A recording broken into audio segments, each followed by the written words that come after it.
Innovation is father ಅಂತ ಕರಿತೀವಿ.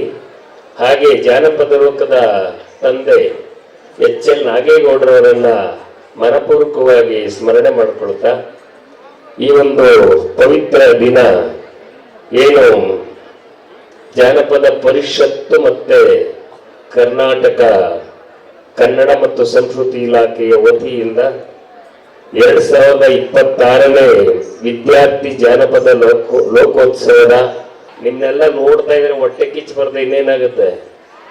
ಏನು ಇಷ್ಟೊಂದು ಡ್ರೆಸ್ ಮಾಡ್ಕೊಂಡು ಕಂಡಿಡಿಯಕ್ಕೆ ಆಗ್ಲಿಲ್ಲ, ಯಾರೋ ಮುದುಕರು ಮೋಟ್ರು ಯಾರು ಎಲ್ಲಿಂದ ಬಂದ್ರಪ್ಪ ಈ ಜಾನಪದ ಕಲಾವಿದರು ಅಂತ ಹುಡುಕ್ತಾ ಇದ್ದೀನಿ.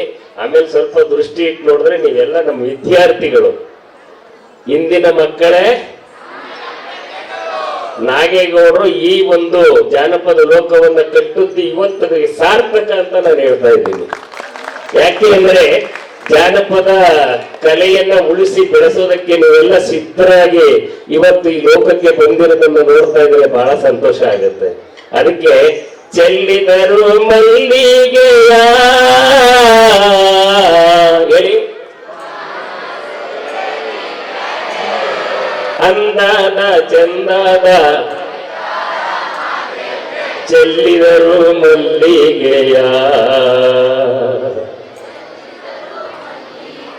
ಮಲ್ಲಿಗೆ ಹೂವಿನಂಗೆ ಚೆಲ್ಲವೇ ನಿನ್ನ ಪರುಸೆ. ಹೆಂಗ್ ಚೆಲ್ಲಿದವು ಎಲ್ಲ ನಿಮ್ಮ ನೋಡ್ತಾ ಇದ್ರೆ ಮಲ್ಲಿಗೆ ಹೂವಿನಂಗೆ ಕಾಣಿಸ್ತಾ ಇದ್ದೀರಾ. ಅದಕ್ಕೆ ಮಲ್ಲಿಗೆ ಹೂವಿನಂಗೆ ಚೆಲ್ಲವೇ ನಿನ್ನ ಪರುಸೆ, ಉಚ್ಚಳ್ಳು ಹೂವಿನಂಗೆ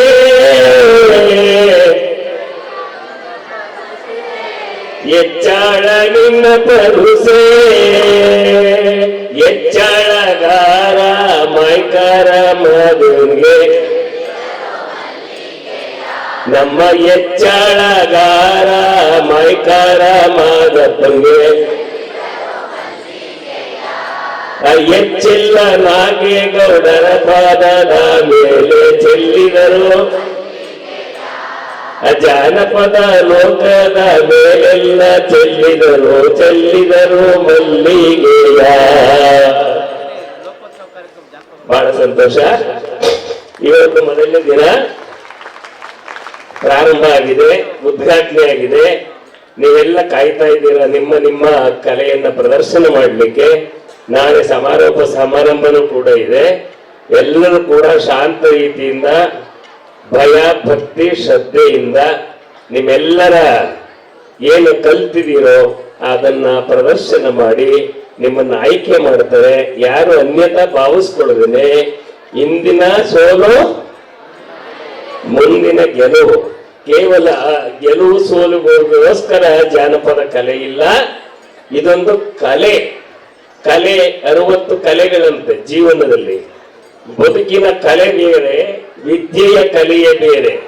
ವಿದ್ಯೆ ಕಲಿತಕ್ಕಂಥದ್ದು ಎಲ್ಲರೂ ಹೇಳಿದ್ರು, ಹೊಟ್ಟೆಪಾಡಿಗೋಸ್ಕರ ಕಲಿತಕ್ಕಂಥ ವಿದ್ಯೆ ಅದು.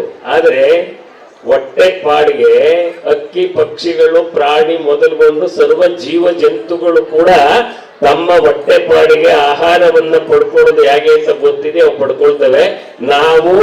ನಾವು ಮಾನವರು, ಮನಸ್ಸಿದೆ ನಮಗೆ. ನಾವು ಕೇವಲ ಹೊಟ್ಟೆಪಾಡಿಗೋಸ್ಕರ ಬಂದಿರತಕ್ಕಂತ ಜನ್ಮ ಅಲ್ಲ.